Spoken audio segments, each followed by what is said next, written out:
I want to just keep my remarks to three very quick points. First one, I want to look at current abuses, and this comes in to both what has happened historically, but also under this duty to predict and to prevent future atrocities.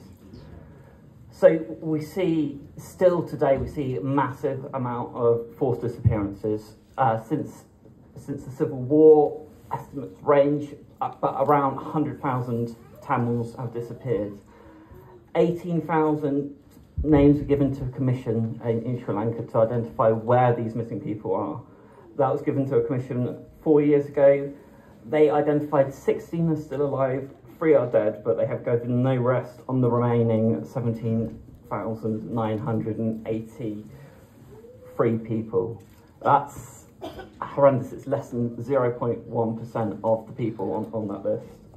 Second, what is massively concerning is individuals from the UK who've claimed refugee status, Tamils from the UK who've then gone back to Sri Lanka to look for their missing relatives, have then themselves been disappeared and haven't been able to be found despite it being raised by parliamentarians, despite it being raised by the government.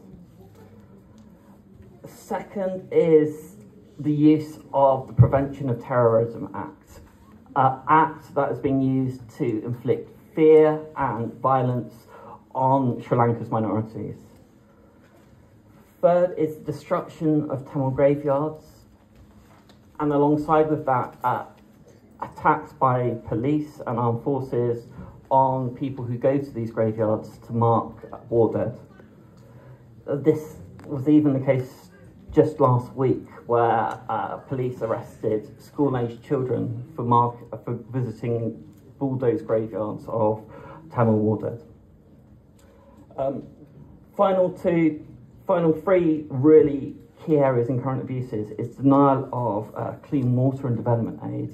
This is something which doesn't get any attention, but it means that Tamil communities do not get the aid that they deserve under international development, that they suffer from a lack of access to plain drinking water.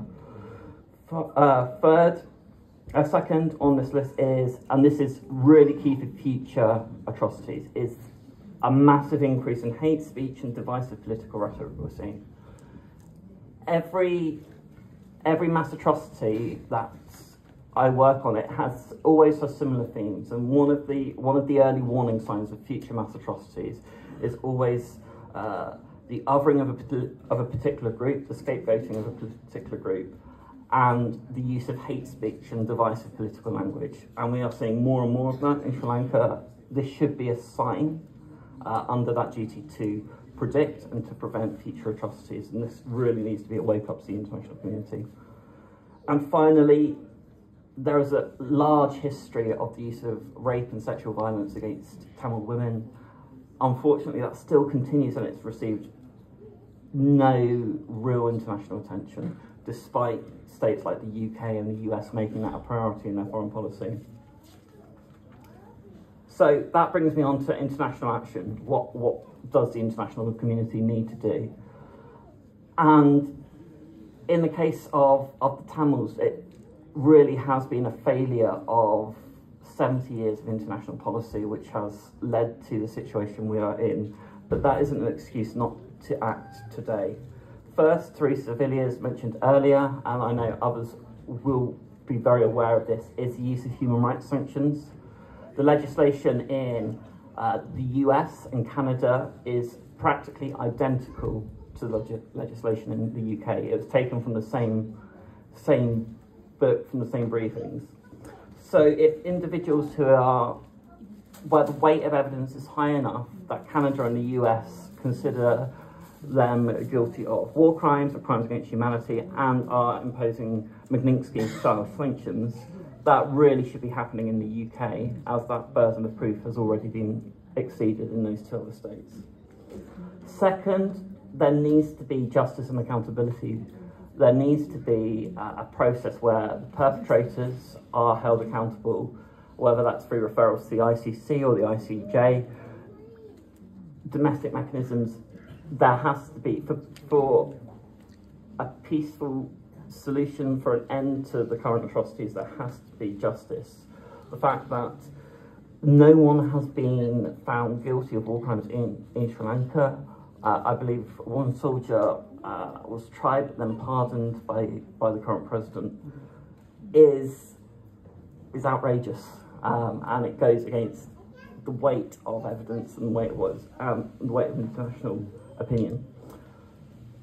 Next is development funds.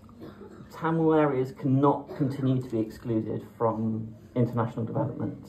There is a duty for states such as the UK, such as the US, and blocs like the EU to ensure that when they give aid to build communities, to strengthen water, health, education resources, that is shared equally among majority and minority groups, and there needs to be a greater accountability for that. And finally, the bailout that Sri Lanka is receiving from the IMF. While this is really difficult to put terms on it, that it needs to come with some safeguards, particularly around the Prevention of Terror Act, and reforming that or changing it to align to international standards. It also needs to come with an understanding of the vast amount Sri Lanka spends on its military and the disproportionate amount that impacts Tamil areas. 80% of Sri Lankan military is within Tamil majority areas. Finally, there needs to be an understanding of the trade agreement between the EU and the UK. Trade cannot come at the expense of human rights. Trade has to have human rights standards and it has to have human rights targets. For the IMF fund to come through, it also needs to have targets along this line. Otherwise, the UK really shouldn't be continuing in a preferential trade agreement with Sri Lanka. Finally, most importantly, is the process of peace and reconciliation. Genocide literally means to, geno means family or group or nation, side means to sever, so it's to sever a family, to cut a family. And genocides, atrocity crimes create generational trauma. When they are not addressed, when they are not met, it creates ongoing suffering to the next generation and the generation after that and the generation after that.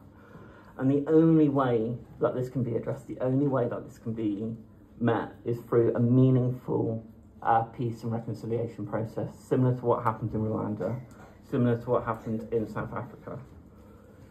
In Sri Lanka, we've seen, I think it's 15 different attempts at truth and reconciliation processes. The ones introduced by the international community and the UN have been not complied by or shut down by the government. The ones introduced by the government have been denounced by the international community as not meeting basic standards and ignoring the needs of Tamils and others.